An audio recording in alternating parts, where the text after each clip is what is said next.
Hey guys, അപ്പോൾ നമ്മുടെ summer vacation day 16ലെ വിശേഷങ്ങളാണ് ഈ വീഡിയോയിൽ. രാവിലെ നല്ല മൂഡിലായിരുന്നു കേട്ടോ. അപ്പോൾ ഞാൻ ഇന്നലെ അലക്കിയ ചെരുപ്പൊക്കെ ഞാൻ പുറത്ത് വെച്ച് ഉണക്കാണ്ടത് നന്നായി. കാര്യം ഞാൻ എല്ലാം സൈഡിൽ മാറ്റി വെച്ച് ഉണക്കിയത്. കാര്യം നല്ല മഴയായിരുന്നു രാത്രിയിൽ. രാവിലെ ആകുമ്പോഴേക്കും പിന്നെ ഉണങ്ങി കിട്ടും. എല്ലാം ഈ ക്രോക്സും കാര്യങ്ങളൊക്കെയാണ്. അതൊക്കെ നന്നായിട്ട് തേച്ചൊരച്ച് കഴുകണം കേട്ടോ. അപ്പോൾ കഴുകിയിട്ട് ഞാൻ ആ മൂലയ്ക്ക് എൻ്റെ കൂട്ടി വെച്ചു. കൂട്ടി മീൻസ് അടുക്കി വെച്ചു. അങ്ങനെ അവിടെ ഒരു ദിവസം ഇരിക്കുമ്പോൾ ഉണങ്ങിക്കോളുമല്ലോ. ഇന്നാണ് ഞാൻ കുറച്ച് ലേറ്റ് ആയിട്ട് എഴുന്നേറ്റ് വന്ന കേസ്. അതുകൊണ്ടിട്ട് ഞാൻ നേരെ പോയിട്ട് നോക്കിയപ്പോൾ ഇന്നലെ അധികം ക്ലീൻ ആക്കിയിട്ടില്ലായിരുന്നു കിടക്കുന്നതിന് മുന്നേ ആയിട്ട്. ജസ്റ്റ് ഒന്ന് തൂത്ത് ഒതുക്കിയതേ ഉള്ളൂ. അതുകൊണ്ട് രാവിലെ ഞാൻ ബാക്കി എല്ലാം കൂടി ഫുൾ അടങ്ങ് തൂത്ത് ഒതുക്കിയിട്ട് അടുക്കളയിൽ നോക്കിയപ്പോൾ അമ്മച്ചി ബ്രേക്ക്ഫാസ്റ്റും കാര്യങ്ങളൊക്കെ സെറ്റാക്കിയായിരുന്നു. എൻ്റെ കൊണ്ടുപോകാനുള്ള ബ്രേക്ക്ഫാസ്റ്റ് എടുത്ത് വെച്ചായിരുന്നു. അങ്ങനെ കോഫി റെഡി ആയിട്ടുണ്ട്.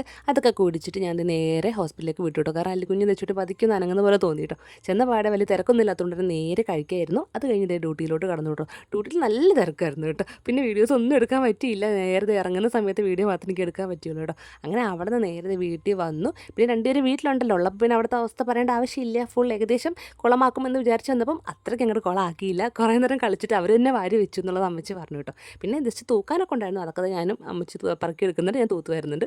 അതൊക്കെ ക്ലീൻ ആക്കിയിട്ട് നല്ല ചൂടായിരുന്നു. ഞങ്ങളിത് കനാലിൽ കുളിക്കാൻ പോയി. അപ്പോൾ ഇപ്പോൾ കുറേ ദിവസമായിട്ട് കുളിയൊന്നും നടക്കില്ല കനാലിൽ. കാര്യം ഇതുപോലാണ് വെള്ളം. നമുക്ക് ആ സ്റ്റെപ്പിലിരിക്കാൻ മാത്രമേ പറ്റുള്ളൂ. നല്ല ഒഴുക്കും. പെട്ടെന്ന് അവരെ കൊണ്ട് കുളിച്ച് വന്ന് നേരത്തെ പൊറോട്ടയും ചിക്കൻ കറിയും കഴിച്ചുവിടും. പിന്നെ എൻ്റെ കോഫി വൈകിട്ടത്ത് ഞാൻ കുടിച്ചില്ലായിരുന്നു. അതും കൂടെ കുടിച്ചിട്ട് ഹോളൊക്കെ ഏകദേശം ക്ലീൻ ആയിട്ട് ഇരിക്കുകയാണ്. കുഴപ്പമൊന്നുമില്ല. അങ്ങനെ പിള്ളേർ നല്ല കളിയാണ്. അപ്പോൾ ഞാനതിന്ന് കഴിക്കുവാണ്. അവർക്ക് ഫുഡൊക്കെ ഇടയ്ക്ക് കൊടുത്തായിരുന്നു. പിന്നെ ഇപ്പോൾ അവർക്ക് കുറച്ച് നേരത്തെ ഫുഡ് കൊടുക്കും കേട്ടോ. ഒരു 7:30 8 ആകുമ്പോഴേക്കും ഫുഡ് കൊടുക്കും. അത് കഴിഞ്ഞ് വെറുതെ ഇങ്ങനെ ഫോൺ അടിച്ചതൊക്കെ ഇരുന്നപ്പം അമ്മച്ചി എനിക്ക് മാത്രമല്ല എല്ലാവർക്കും കൂടി പൈനാപ്പിൾ കട്ട് ചെയ്തിട്ട് വന്നു. അതൊക്കെ കഴിച്ചിട്ട് ഞങ്ങളത് ഉറങ്ങാൻ കയറുവാണ് കേട്ടോ. ദച്ചൂട്ടിന് ഇവിടെയാണ് കിടത്തുന്നത്. അല്ലിക്കുഞ്ഞിനെ ആ ഭിത്തിയോട് ചേർത്ത് കിടത്തുന്നത് കേട്ടോ. ഷീറ്റൊക്കെ വിരിച്ച് വന്നപ്പോഴേക്കും ദച്ചൂട്ട് ഉറങ്ങി പോയിട്ട് എന്നോട് പറഞ്ഞാൽ ഉറക്കം വന്നത്. അപ്പോൾ അതുകൊണ്ട് ഞാൻ മുടിയൊക്കെ കെട്ടിക്കൊടുത്ത് പല്ലൊക്കെ തേപ്പിച്ച് പുതപ്പൊക്കെ മൂടി കൊടുത്തേക്കണം. ഉറങ്ങട്ടെ എന്ന് ഓർത്തിട്ടാണ്. അപ്പം നേരത്തെയാണ് ഉറങ്ങിയത് 10 മണി. ഇവിടെ ഇപ്പോൾ വെക്കേഷൻ സമയത്ത് നേരത്തെ സമയമാണ് കേട്ടോ. സ്കൂളിൽ പോകുമ്പോൾ പോകുന്ന സമയമാകുമ്പോൾ ഈ സമയത്ത് ഉറക്കാറുണ്ട്. വെക്കേഷൻ സമയമായത് കൊണ്ടിട്ട് 10:30 11:30 ആ സമയത്തൊക്കെയാണ് ഉറക്കുന്നത്.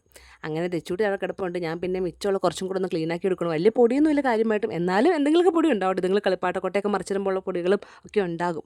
അങ്ങനെ ഞങ്ങൾ രണ്ടും കൂടെ അതൊക്കെ ക്ലീൻ ആക്കി എടുത്തിട്ടുണ്ട്. ഏട്ടയാണെങ്കിൽ ഈ വണ്ടികളുടെ എന്തെങ്കിലും കുഞ്ഞു ടയറോ എന്തെങ്കിലുമൊക്കെ പോയി കഴിഞ്ഞാൽ അപ്പം തന്നെ എടുത്ത് വെക്കും കേട്ടോ. ഇപ്പം കേടായ വണ്ടിയാണെങ്കിൽ പോലും അതെങ്ങനെയൊക്കെ നന്നായിട്ട് അത് തന്നെ സൂക്ഷിച്ച് വെക്കും. അതാണ് ഭയങ്കര വണ്ടിപ്രാന്തനാണ്. കളിപ്പാട്ടങ്ങളൊന്നും വേസ്റ്റ് ആക്കില്ല. എല്ലാം ഇങ്ങനെ ടയറുകളൊക്കെ പോയതൊക്കെ എല്ലാം ഇങ്ങനെ കവർ കെട്ടി ഇങ്ങനെ കൂട്ടി വെക്കും കേട്ടോ. അങ്ങനെ ഞങ്ങളത് ക്ലീനൊക്കെ ആക്കി കഴിഞ്ഞു. പിന്നെ നാളെ നമ്മളൊരു home made photoshoot regarding Vishu എടുക്കുന്നുണ്ട്. അപ്പോൾ അതിനുവേണ്ടി കുപ്പികളൊക്കെ വാങ്ങിച്ച് വെച്ചാണ് കേട്ടോ. അങ്ങനെ അതൊക്കെ കഴിഞ്ഞ് നാരങ്ങളൊക്കെ കുടിച്ച് നല്ല തണുത്ത നാരങ്ങളായിരുന്നു കേട്ടോ. അതൊക്കെ കുടിച്ച് കഴിഞ്ഞിട്ട് ഇനിയിപ്പോൾ കിടക്കണം. ഈ പ്രത്യേകിച്ച് പണിയൊന്നുമില്ല. ഹോളും കാര്യങ്ങളൊക്കെ ഫുൾ നീറ്റായിട്ടുണ്ട്. അതുപോലെ തന്നെ ചൂട്ടിനെ എടുത്ത് കിടത്തിയിട്ടില്ല, കൊണ്ട് കിടത്തണം. നമ്മുടെ കിച്ചണും ഒക്കെ നീറ്റാക്കിയിട്ടുണ്ട് കേട്ടോ. എനിക്കിങ്ങനെ ഹോള് കിച്ചണൊക്കെ കിടക്കുന്നതിന് മുന്നേ നീറ്റായി കിടക്കുമ്പോൾ ഭയങ്കര ആശ്വാസമാണ്. പിന്നെ രാവിലെ നമുക്ക് നല്ല സ്വസ്ഥമായിട്ട് ഇരുന്നേക്കാമല്ലോ. അങ്ങനെ ഞാൻ കുടിച്ചത് ഗ്ലാസും കൂടെയൊക്കെ കഴുകി വെച്ചിട്ട് കിടക്കണം. അപ്പോൾ നാളെ കാണാം കേട്ടോ. ബൈ.